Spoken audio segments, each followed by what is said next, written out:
Assalamualaikum warahmatullahi wabarakatuh. Halo semuanya, perkenalkan nama saya Wuryandayani dengan NIM 2086206038. Di sini saya akan mempresentasikan mengenai upaya guru serta orang tua wali murid dalam meningkatkan motivasi pada siswa sekolah dasar. Baik, kita akan berlanjut ke slide berikutnya. Jadi di slide ini saya akan menjelaskan mengenai motivasi. Motivasi merupakan salah satu faktor yang sangat menentukan ketercapaian pendidikan siswa. Untuk itu, sangat diperlukan adanya motivasi yang tinggi guna memperoleh prestasi yang baik. Guru dapat memberikan motivasi kepada siswanya berupa dorongan, masukan, serta pujian yang membuat siswa lebih bersemangat dalam kegiatan belajar. Selain itu, orang tua juga tidak kalah pentingnya untuk mendorong prestasi belajar anaknya, yang jelas dengan motivasi yang tepat, seperti memberikan masukan, nasihat, atau arahan kepada anak.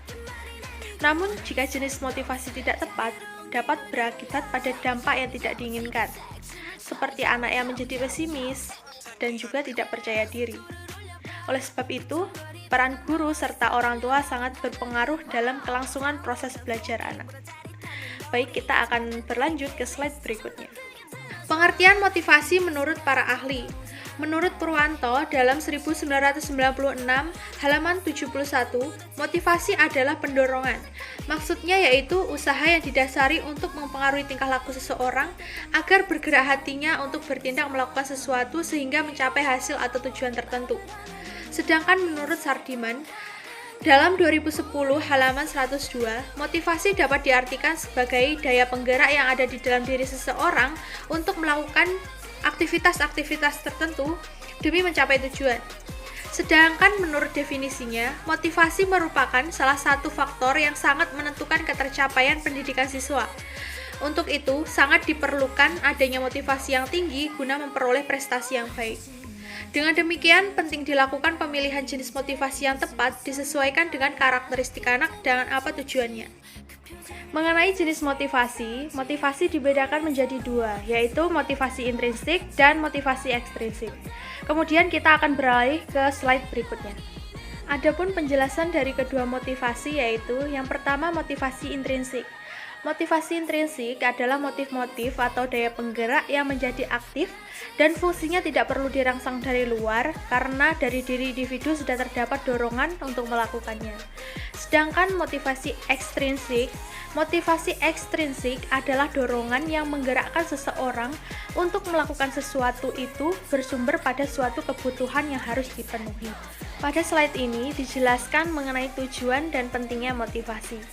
Jadi, tujuan dan pentingnya motivasi yaitu untuk menggerakkan atau menggugah seseorang supaya sadar dan sengaja menimbulkan keinginan dan kemampuannya untuk melakukan sesuatu sehingga dapat memperoleh hasil dan mencapai tujuan yang diinginkan. Selanjutnya kita beralih ke slide berikutnya. Adapun cara guru dalam memotivasi siswa yaitu yang pertama membuat siswa aktif dalam kegiatan belajar mengajar, yang kedua mengenali minat siswa, yang ketiga meningkatkan antusias dan semangat belajar guru dalam belajar, yang keempat memberikan reward, yang kelima menciptakan aktivitas yang melibatkan seluruh siswa dalam kelas, dan yang terakhir memberikan masukan. Selanjutnya kita ke slide berikutnya. Sedangkan pemotivasian yang dilakukan oleh guru dan orang tua wali murid yaitu memberikan dukungan, support system, dorongan, nasihat, masukan, dan arahan. Selanjutnya, slide berikutnya.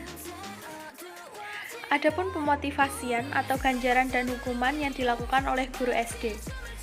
Jenis motivasi atau ganjaran yaitu dengan menggunakan reward sebagai sarana apresiasi anak dalam mencapai tujuan prestasi yang telah didapatkan. Sedangkan pemotivasian dari segi hukuman yaitu dengan menggunakan perbaikan yang dilakukan dengan segi nasihat atau panggilan peringatan. Alasan atau tujuan dari ganjaran atau hukuman yang diberikan adalah untuk memberikan motivasi dalam kelangsungan proses belajar siswa. Selain itu, tujuannya adalah untuk membangun hubungan yang positif. Sedangkan dampak atau hasil yang telah terlihat jauh ini adalah sifat positif yang telah muncul dari siswa, serta siswa lebih aktif dalam proses belajar dan lebih memperhatikan saat guru menjelaskan. Sedangkan hambatan yang terjadi yaitu karena kurangnya antisipasi sebelumnya dari para siswa, serta kurangnya rasa percaya diri dari para siswa.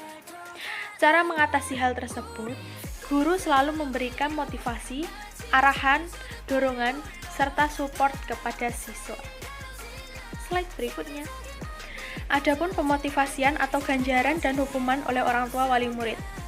Jenis ganjaran yang orang tua berikan yaitu berupa hadiah atau juga pujian. Sedangkan jenis hukuman yang diberikan berupa nasihat atau pengecualian hadiah. Alasan atau tujuannya adalah untuk memotivasi anak agar anak lebih semangat untuk sekolah, mengerjakan tugas, serta lebih rajin dalam belajar. Serta guna untuk mengelola dan mengatur dirinya sendiri sehingga tidak tergantung dorongan dan bantuan orang lain.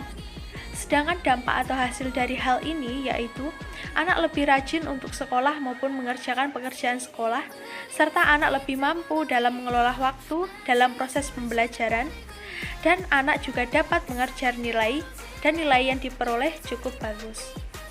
Sedangkan hambatan dalam hal ini adalah anak kurang percaya diri, sering merasa cemas dan selalu memikirkan opini negatif. Cara mengatasi hal tersebut yaitu dengan memberikan dukungan, masukan, dorongan, pujian, serta arahan yang baik agar anak semangat dalam mencapai prestasi tersebut. Adapun pemotivasian atau ganjaran dan hukuman yang diterima atau dialami siswa yaitu yang pertama mendapatkan pujian, yang kedua mendapatkan support system dari guru dan orang tua, yang ketiga pemberian reward atau hadiah, dan yang keempat pemberian tambahan nilai. Berdasarkan uraian hasil kajian teori dan temuan di lapangan berkaitan dengan perilaku bermasalah pada anak usia SD atau MI, maka dilakukan analisis sebagai berikut.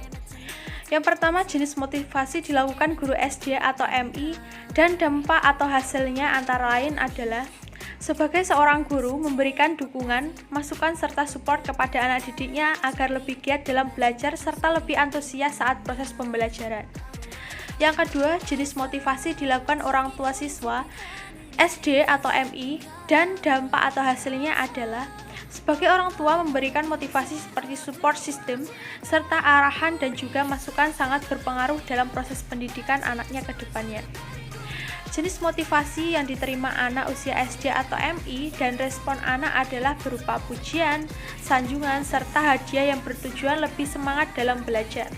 Sedangkan hambatan atau kesulitan untuk pemotivasian yaitu kurangnya rasa percaya diri pada anak, minimnya antusias yang dimiliki anak, serta jalinan komunikasi yang kurang. Sedangkan upaya yang dilakukan guru dan orang tua wali murid adalah mengatasi kesulitan pemotivasian itu dengan selalu memberikan masukan, dukungan, arahan, support, serta motivasi yang membangun.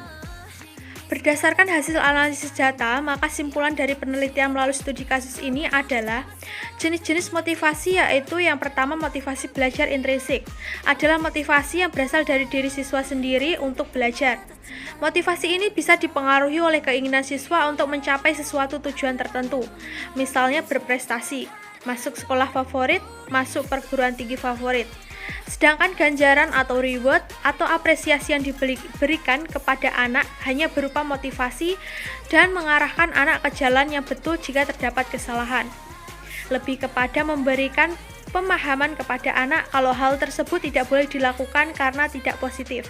Seperti halnya contohnya, biasanya ketika anak saya melakukan sesuatu hal yang kurang baik, saya akan memberikan pemahaman kepada anak. Harapan saya supaya anak saya tahu dan tidak mengulangi hal yang kurang baik tersebut. Upaya yang dilakukan guru, orang tua, dan siswa untuk mengatasi kesulitan pemotivasian adalah antara guru dan orang tua harus sejalan dalam memotivasi karena hal ini dapat memudahkan anak. Sekian presentasi dari saya. Jika ada salah saya mohon maaf. Wassalamualaikum warahmatullahi wabarakatuh.